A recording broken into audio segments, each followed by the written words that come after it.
إحدى قريباتي تشتكي لي من زوجها، تقول والله ما بقي شيء في خدمته، في خدمة أولاده، في بيته إلا فعل.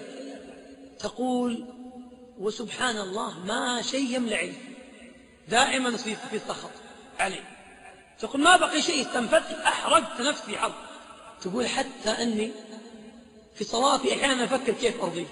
قلت ولن ترضي ولن يرضى عنك ما دام حتى وأنت بين يدي رب العالمين تقرأين كتاب رب العالمين وتفكرين كيف ترضينه، لن ترضين ولن يرضى. قالت الحل؟ قلت الحل ما مطلوب منك ترضين الناس كلهم، تحرقين نفسك من ساعة؟ قالت كل الساعات معروضة.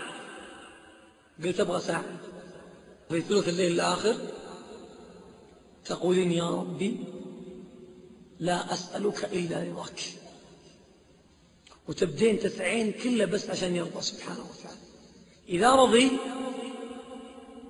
بيرضي الكل، حتى الملائكة يرضيهم عنك، حتى جبريل يرضى عنك. ملائكة يطوفون في 70,000 بيت معمور كلهم بيدعون.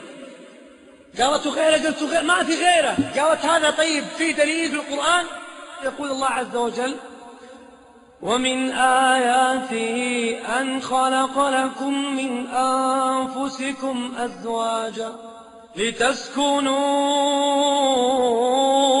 إليها. ايش بعدها؟ من اللي جعل هو ولا احنا بتعاملنا جعلنا مودة؟ لا، وجعل هو. إذا ما جعل هو والله لو أسعى الليل نهار ما يصير. مسائل القلوب ما يملكها إلا الله. لو أنفقت ما في الأرض جميعا ما ألفت بين قلوبهم، لكن في واحد إذا أراد يؤلف، ولكن الله ألف. قلت القضية عند رب العالمين نهب عنده، أنت أرضيه يرضيك الله عز وجل بكل شيء. واحد جعل بينكم مودة ورحمة إن في ذلك لآيات لقوم يتفكرون.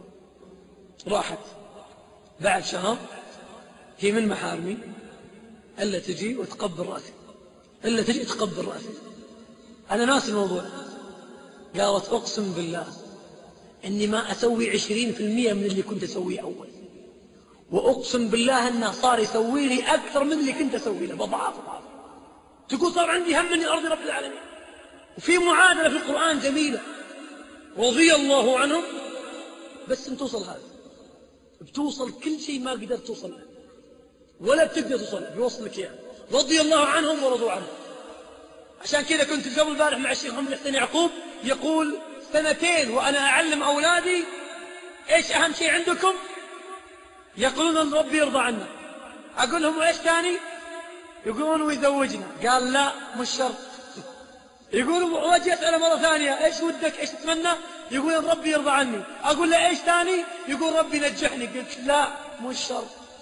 يقول إلين بعد 2 صرت أسأل واحد فيهم إيش أمنيتك؟ يقول ربي يرضى عني. أقول له إيش ثاني؟ يقول لي وبس.